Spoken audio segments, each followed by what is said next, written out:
বৃহস্পতিবারের সকালে সবাইকে জানাই অনেক অনেক ভালোবাসা ও শুভেচ্ছা। পুজো দিয়ে আসলাম আর এখন বাজে সকাল 10টা। তোমাদের সকাল থেকে আসা হয়নি তোমাদের সামনে। সকালে আমি রান্নাবাড়ি কমপ্লিট করে নিয়ে তারপরে পুজোর কাজে হাত লাগিয়েছি আর ছেলে তো খেয়ে উঠে স্কুলে চলে গেছে। তো চলো এখন খাওয়া দাওয়া করব। তারপরে তো আর কি কি রান্না করেছি সেটা তোমরা চলো দেখে নেবে। এদিকে হচ্ছে মুগ ডাল, সোমবারা দেওয়া হয়ে গেছে, এখন নামিয়ে নেব। আর এদিকে করে নিচ্ছি আলু পটল দিয়ে একটা গা মাখা চচ্চড়ি।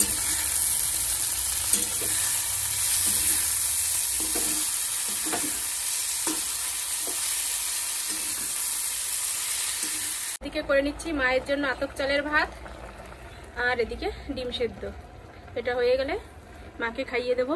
ছেলে স্নান করে রেডি হয়ে নিয়েছে, স্কুলে যাবে। এই যে ভাত খেয়েছে, তারপর ড্রেসটা পরবে, ওকে দিয়ে দিয়েছি আলু ভাজা ভাত। আর এই যে এখন ডাল দেবো।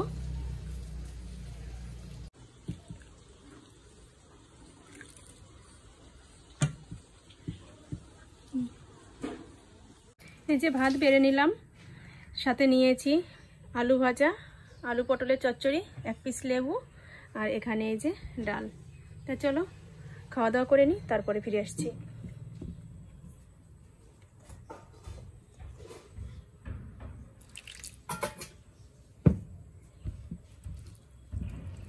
খাওয়া দাওয়ার পরে শুয়ে পড়েছিলাম আর ঘুমিয়েও পড়েছি। এখন ঘুম থেকে উঠলাম, উঠে মায়ের সাথে দেখা করতে গিয়েছি। মা তো দুপুরের পরে আর কিছু খায়নি, সামান্য একটু চিড়ে খাইয়েছিলাম দুপুরবেলা। খাওয়ার পরে ওষুধ খাইয়ে দিয়েছি। আর এখন শুনতে গেলাম যে কিছু খাবে নাকি, তা বলছি কিছু ভালো লাগছে না খেতে, ভাত ঠাত কিছুই খাবো না, বিস্কুট মুড়ি এমনকি ফল কিশমিশ কাজু কিচ্ছু খাবে না। বলছে ঘরে চালের গুঁড়ো রয়েছে, আমাকে একটু চালের গুঁড়ো দিয়ে পিঠে মতন বানিয়ে দে। মা তো আগাগোড়াই পিঠেটা খেতে ভালোবাসে। তাই যে মায়ের কথা মতন এই যে চালের গুঁড়ো এরকম করে মানে ব্যাটার তৈরি করে নিয়েছি। এখন দেখি একটা বানাতে পারি নাকি, যদি হয় তো ভালো, তাহলে মাকে দিতে পারবো। প্রথমে একটা বানিয়েছি, এই দেখো এরকম শক্ত হয়েছে, অতটা ভালো হয়নি।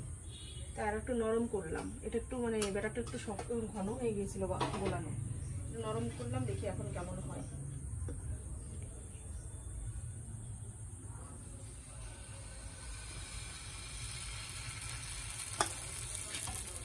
এটা দিয়ে ঢেকে দিতে হবে, ঢেকে দিলে তাহলে যদি একটু ভালো হয়।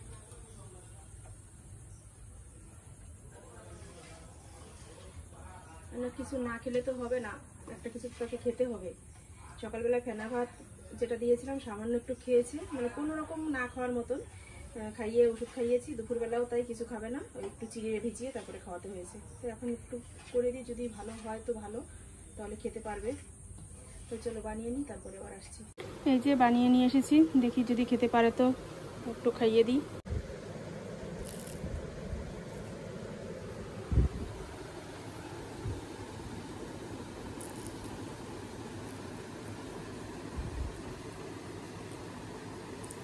হয়েছে, খাওয়া যায়?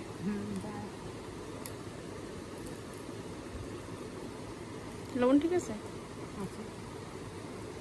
মায়ের ঘর থেকে চলে এসেছি, মাকে তো একটু খাইয়ে দিলাম আর রেখে আসলাম। মা নিজে নিজেই আস্তে আস্তে খাবে। আর ওখান থেকে আমি একটা খেয়েছি আর ছেলের জন্য একটা নিয়ে এসেছি। তো বেশ ভালোও লাগলো খেতে। পুরো পিঠেই তো, মানে সাজের পিঠে যেগুলো বলে, সেই সাজের পিঠেরই মতন টেস্ট। আর এগুলো একটু বড় টাইপের করেছি, মানে এরকম একটু বড় টাইপের করেছি। আর সাজের পিঠে তো এরকম ছোটো ছোটো হয়, বাটি বাটি মধ্যে বসানো হয়, এর জন্য ওরকম ছোটো ছোটো হয়। আর এটা যেহেতু ওই ফ্রাই প্যানের মধ্যে করেছি, এর জন্য একটু ছড়িয়ে গেছে।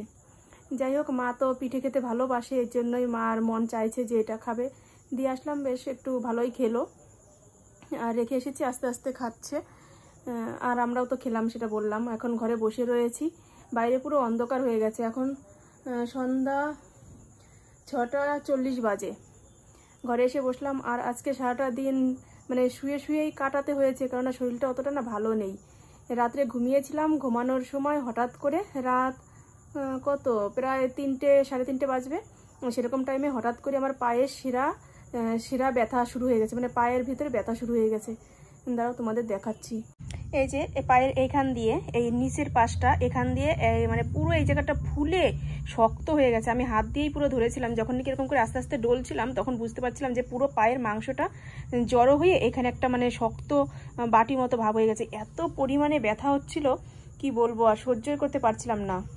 তারপর আস্তে আস্তে একটু কাত হয়ে শুলাম, পাটা যেভাবে মানে সুবিধা হয় ব্যথাটা নামে সেরকম একটু চেষ্টা করলাম, কিন্তু সেই মুহূর্তে শিরার উপরে শিরা যে উঠে গিয়েছিল সেটা তো নেমেছে, হয়তো না নামলে তো আর বিছনা থেকে উঠতেই পারতাম না, কিন্তু তবুও সেই মাংসের ভেতরে যে ব্যথাটা সেটা এখনো রয়ে গেছে সারাদিন।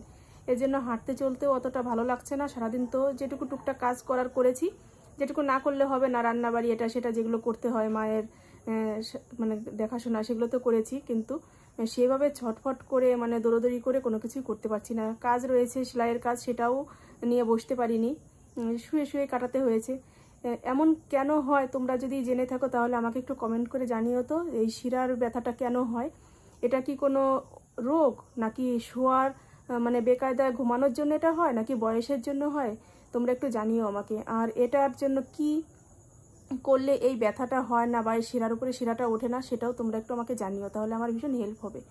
তো যাই হোক, এখন বসে রয়েছি, খেয়ে বসে রয়েছি। তো সেলাইয়ের কাজ তো না করলে হবে না, ওগুলো করতেই হবে। আর আমার পিছনে দেখো আজকেও জামা কাপড় জড়ো হয়ে গেছে, আজকে আর ভালো লাগছে না, এর জন্য এগুলো আর ভাঁজ করবো না, এভাবেই থাকবে।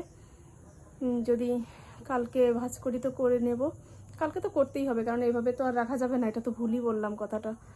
তো বসে রয়েছি, শুধু ভাবছি কাজ করতে যাব না আর একটু বসবো, কাজ করতে যাব না আর একটু বসবো, মানে মনটা এরকম হচ্ছে। আর দুপুরবেলা যে ঘুমিয়েছিলাম সে সময়ও মানে এত খারাপ একটা স্বপ্ন দেখেছি। দুপুরেও যে মানে স্বপ্ন দেখে, এটা কি ডিপ ঘুমের জন্য হয় নাকি দুশ্চিন্তার জন্য হয় তাও জানি না, এটাও তোমরা আমাকে একটু কমেন্টের মাধ্যমে জানিও। মানে হঠাৎ করেই দুপুরবেলা স্বপ্ন দেখছি, আমার ছেলেও শুয়ে রয়েছে, আমিও শুয়ে রয়েছি। তো ও যখন উঠলো ওকে আমি বললাম কথাটা, দেখছি আমাদের বাড়ি প্রচুর আত্মীয় স্বজন এসেছে, আমার পিসির ছেলে মেয়ে, ছেলে বউ, তারপরে ছেলের যে ছেলে মানে ভাইপো, তারা সবাই এসেছে বড় বড় বেডিংপত্র নিয়ে। আমার মা তো অসুস্থ মানুষ শুয়ে রয়েছে, হঠাৎ করে মা দেখছি যে মানে সুস্থ হেঁটে চলে বেড়াচ্ছে। কী কারণে এরকম হলো জানি না, আমার মনে মনে একটু মানে আবার ভয়ও আসছে যে কোনো খারাপ কোনো সংবাদ কিছু কি শুনতে হবে কি না জানি না। তাই ছেলেকে বলছি যে হঠাৎ এরকম একটা স্বপ্ন দেখলাম, যাদের স্বপ্ন দেখি না, মানে এমনিতে কথাবার্তা হয় সবসময়, কিন্তু স্বপ্ন তো আর কোনোদিনও তাদের দেখিনি, হঠাৎ করেই আজকে সেসব মানুষদের স্বপ্ন দেখলাম। আমার মা পুরো সুস্থ হেঁটে চলে বেড়াচ্ছে, স্নান করছে, আরও অনেক কিছু। তাই আমি ভাবছি যে কিছু একটা কি খারাপ খবর আসবে নাকি। আর ছেলে যখন খেতে বসেছে, ওই স্কুল থেকে এসেছে খেতে বসেছে, আমাদের বাড়ির সামনে দিয়েই, বাড়ির সামনে না অবশ্য রাস্তা দিয়ে একটা মরা যাচ্ছিল, সেই ধ্বনিটা কানে শুনলাম। তো ছেলেকে বললাম যে থালের নিচে জল দিতে হয়, আমি শুনেছি, আমার শাশুড়ি মা বলেছিল হয়তো আমাকে, যে কোনো মরা মানুষ যাওয়ার যদি ধ্বনি কানে আসে তাহলে থালের নিচে জল দিলে তাহলে সেই দোষটা আর থাকে না। তো ছেলেকে বললাম, ও একটু থালের নিচে জল দিয়ে তারপরে মানে খাবারটা খেলো, খাবারটা তো আর ফেলে দেওয়া যায় না। তো যাই হোক, এরকম নানান কিছু মনের মধ্যে মানে ঘুরপাক খাচ্ছে, মানে সময় খারাপ হলে, কোনো খারাপ হলে এরকম দুশ্চিন্তাগুলো তো মাথায় থাকেই সবসময়। আর দিনের বেলার স্বপ্ন, দিনের বেলা তো সচরাচর স্বপ্ন দেখা হয় না, তবে আজকে দেখেছি কেন জানি না। তাই যাই হোক, আর বেশি কথা বলবো না, এখন উঠবো, উঠে কাজে বসতে হবে, না বসলে তো কাজটা কমপ্লিট করতে পারবো না, সকালবেলা আবার কাজ দিতে হবে। আর আকাশে মেঘ চমকাচ্ছে, দেখো তার আর তো কোনো খবর নেই, দেখেছো, মানে বিদ্যুৎ চমকাচ্ছে। ওই একটা তারা দেখা যাচ্ছে, অবশ্য তোমাদের দেখাতে পারবো না, একদমই ছোট, অনেকটা উঁচুতে, কিছুই দেখা যাচ্ছে না।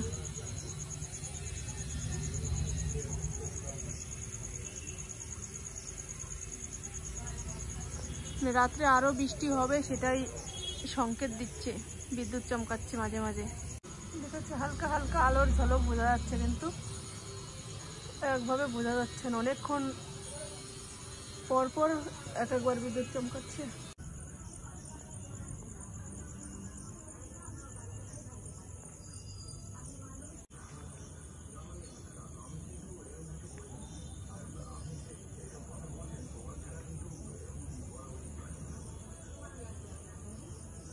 এই যে কাজ রয়েছে ব্যাগের মধ্যে, এখন এই কাজগুলো করব।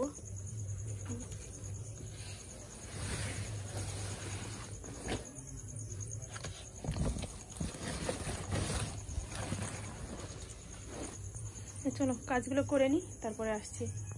কাজ এইমাত্র শেষ করে আসলাম, আর দেখো নাইটি ভরে সেই মেশিনের সুতো জড়িয়ে গেছে, এখন বসেছি, এখন দেখছি যে আমার নাইটি ভরা সুতো। আর এই যে 1 কাপ চা করে নিয়ে আসলাম, আর সাথে একটু মুড়ি মাখিয়ে নিয়ে এসেছি, কিছু দেয়নি এর মধ্যে, শুধু সামান্য একটু তেল দিয়েছি আর চানাচুর দিয়েছি।